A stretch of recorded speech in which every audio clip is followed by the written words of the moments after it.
Sikandar Raza, what a way to bow out. Certainly, it's one thing to win the game, and we were looking at the points table as well. All the teams that are sitting on number 3 in all 3 groups are sitting on 16 points.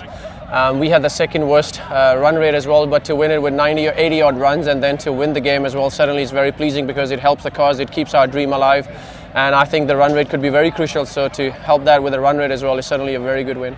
Slow old pitch, but you seem to master it. You and Adam Ho's got some runs out there. I thought we left some runs out there actually, but when Adam and I got together, and all I said to him was that I think you are doing really well.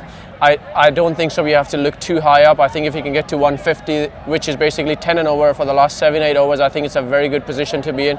So please do not think that we are behind the game. So as long as we carry on batting, I think we can get there. And credit to Hosey as well, the way he held the fort as well and carried the team till the very last over. So credit to him for getting us a competitive total.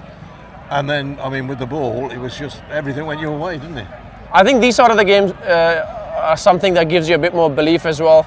But I think for those things to go our way, we did a lot of things right as well, especially the running between the wickets, less dots, boundaries when we wanted to get some, and also just to hang in there to give ourselves the best chance to win the game. And suddenly we had the momentum on our side, and when we came out, those early wickets certainly helped. And once you have that momentum, what we did really well as a bowling unit, we stay on top of that momentum and you just carried on, and with cluster of wickets that they fell, I think the game kept getting closer and closer for us to win. But everything went right. Catches were held, run-outs. You need those sort of games. I mean, it's the first time I think we've got 2 runners in a game, so certainly a plus is something that we speak about in the changing room. So yeah, two run-outs, 4 or 5 catches, unbelievable. And it's funny because when you were batting, the crowd were quite quiet. You got 3 wickets down, all of a sudden the crowd were in it, weren't they? Yeah, certainly, and I think even though before we got the first wicket, I thought the first 2 overs were very good.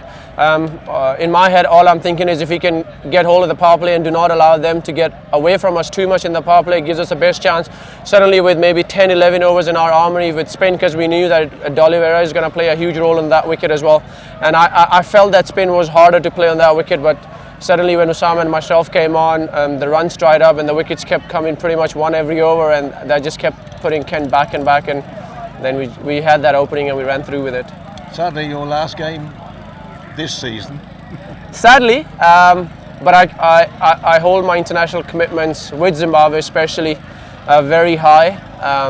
I made a promise with them that I'll not miss a white ball game, and when it comes to Test cricket, I'll play whatever fixtures you have, half of it, because I think it'll be very difficult for me to play 8 to 10 test matches or 6 test matches in a year. So I said I'll be available for 3 of them. But to see the team win suddenly without me, it makes me happy as well. But since I made that promise with the Zimbabwe Cricket Board and the fans that I'll not miss a white ball game, so as much as it's sad, but I'm actually happy that I'm going to represent my country, which is for me the ultimate honour. But hopefully when the opportunity comes and Worcester wants me back, I'll come back in a heartbeat. Oh, I think you might get that invitation. Have you enjoyed it? I think enjoy is not the word here. I think I have loved it. I love being part of the family, but the beauty about this was I wasn't just a family in the changing room or to the Worcester cricket community. I think I became a family to the whole county and everyone who comes to the ground. So I think they accepted me, I know they accepted me and welcomed me like a family, and I have loved being part of this family. Yeah, so you would come back if you were invited? In a heartbeat. If invited, I'll come back in a heartbeat, yes. Thank you. Thank you very much. This is Mike the Plasterer. He needs a trusted supplier for his materials and tools. Mike needs Profile Store. With an easy-to-use website, you can check stock online, order it and collect it within the hour. Profile Store offer free delivery over £125 and fast overnight shipping. With over 2,000 products in stock, they're sure to have what you need. So get yourself down to the trade counter in Kidderminster today. Get the job done with profilestore.co.uk.